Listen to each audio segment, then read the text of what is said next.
ગુજરાતમાં કેટલાક વિસ્તારોમાં પ્રી મોન્સૂન એક્ટિવિટીની શરૂઆત થઈ ચૂકી છે। સૌરાષ્ટ્ર અને દક્ષિણ ગુજરાતના વિસ્તારોમાં છૂટાછવાયા સ્થળોએ વરસાદ નોંધાયો છે।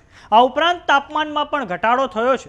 આ પ્રી મોન્સૂન એક્ટિવિટી 28મી તારીખ સુધી ચાલે તેવી સંભાવના છે। તો બીજી તરફ નૈઋત્યના ચોમાસાની વાત કરીએ તો હાલમાં તે શ્રીલંકાના ઉત્તરના ભાગોમાં ચોમાસું સ્થિર થઈ ગયું છે। તો આવો જાણીએ સમાચાર વિસ્તારથી। નમસ્કાર, જમાવટ સાથે હું છું પાર્થ।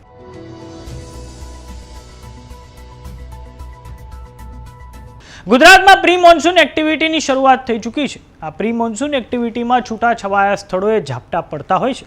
હવે દર્શક મિત્રો, આજે આપણે વિંડીની મદદથી સમજીશું કે આજે ગુજરાતના કયા વિસ્તારોમાં વરસાદ પડવાનો છે। તો આ તમે સ્ક્રીન પર જોઈ રહ્યા છો વિંડી મોડલ।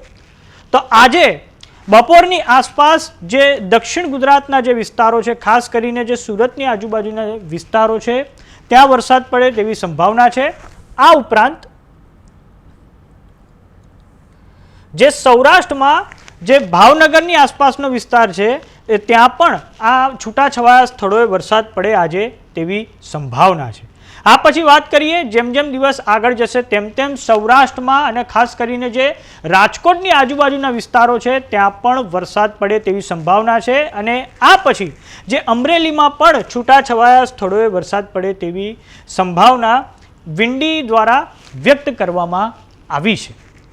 હવે આપણે જાણીએ કે આ પ્રી મોન્સૂન એક્ટિવિટી વિશે। તો આ પ્રી મોન્સૂન એક્ટિવિટી 28મી તારીખ સુધી ચાલવાની છે અને આ પ્રી મોન્સૂન એક્ટિવિટીના લીધે તાપમાનમાં ઘટાડો થાય તેવી સંભાવના છે। અને આ ઉપરાંત તાપમાનમાં ઘટાડો થશે, પરંતુ જે બાફ છે એટલે કે જે બફારો છે તેમાં વધારો થવા જઈ રહ્યો છે।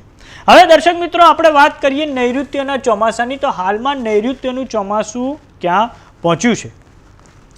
તો નૈઋત્યના ચોમાસાની વાત કરીએ તો આ નૈઋત્યનું ચોમાસું શ્રીલંકાના ઉત્તર ભાગોમાં છેલ્લા 4 દિવસથી સ્થિર થઈ ગયું છે। ચોમાસું આગળ નથી વધી રહ્યું। શરૂઆતમાં ચોમાસું મજબૂત રીતે આગળ વધી રહ્યું હતું, પરંતુ હાલમાં તે શ્રીલંકાના ઉત્તરના ભાગોમાં તે સ્થિર થઈ ગયું છે અને આવનારા એકાદ દિવસમાં ચોમાસું મજબૂત બનીને ફરી એકવાર આગળ વધે તેવી સંભાવના છે। આ માટે દર્શક મિત્રો, આપણે મેપની મદદથી સમજીએ તો આ રહ્યો હવામાન ખાતાનો એ સત્તાવાર મેપ। તો આ તમે સ્ક્રીન પર જોઈ રહ્યા છો। શ્રીલંકાના ઉત્તરના ભાગોમાં હાલમાં જે ચોમાસું છે તે સ્થિર થઈ ગયું છે। સૌપ્રથમ ચોમાસું આવ્યું બંગાળની ખાડીમાં। બંગાળની ખાડીમાં આ વખતે વહેલું ચોમાસું બેસી ગયું છે અને આ પછી બંગાળની ખાડીમાં થઈને તે શ્રીલંકાના ઉત્તરના ભાગોમાં હાલમાં ચોમાસું સ્થિર થઈ ગયું છે અને આ પછી આવનારા સમયમાં એકાદ દિવસમાં ફરી એકવાર તે પોતાની ગતિ પ્રાપ્ત કરશે અને કેરળ તરફ આગળ વધે તેવી સંભાવના છે। આમ હવામાન નિષ્ણાંતો દ્વારા તો એવી આગાહી વ્યક્ત કરવામાં આવી છે કે 26 મે કાં તો 27 મે કેરળમાં વિધિવત રીતે ચોમાસાનું આગમન થાય તેવી સંભાવના છે। પરંતુ હાલમાં જે ચોમાસું સ્થિર થઈ ગયું છે તેના કારણે આ તારીખ કદાચ પાછળ જાય તેવી સંભાવના છે। એટલે કે 1 જૂને પણ કદાચ કેરળમાં ચોમાસાનું વિધિવત રીતે આગમન થાય તેવી સંભાવના છે। આ પછી વાત કરીએ ગુજરાતની, તો ગુજરાતમાં 15મી જૂને ચોમાસું આવી શકે છે અને આ પછી આપણા ત્યાં જે ચોમાસાનો પ્રવેશ છે વલસાડ જિલ્લાથી થતો હોય છે અને આ પછી 20 જૂન સુધીમાં સૌરાષ્ટ્રના વિસ્તારો, મધ્ય ગુજરાતના વિસ્તારોને ચોમાસું આવરી લેશે અને આ પછી જે 30 જૂન સુધીનો જે સમય છે તે પછી કચ્છનો વિસ્તાર છે, ઉત્તર ગુજરાતના વિસ્તારો છે, ત્યાં પણ ચોમાસું આખા ગુજરાતને આવરી લેશે। આમ 30 જૂન સુધીમાં ગુજરાતમાં સાર્વત્રિક વરસાદની સ્થિતિ બને તેવી સંભાવના છે। પરંતુ હાલમાં તો ચોમાસું સ્થિર થઈ ગયું છે, પરંતુ આવનારા એકાદ બે દિવસમાં ફરી એકવાર કેરળ તરફ આગળ વધે તેવી સંભાવના હવામાન નિષ્ણાંતો દ્વારા વ્યક્ત કરવામાં આવી રહી છે।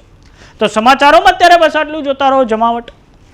જો તમે અમને યુટ્યુબ પર જોઈ રહ્યા તો સબસ્ક્રાઇબ કરો, જો તમે અમને ફેસબુક પર જોઈ રહ્યા તો ફોલો કરો, સાથે જ અમારી વોટ્સઅપ ચેનલ આવી ગઈ છે, જોઈન કરવાનું ના ભૂલતા। નમસ્કાર।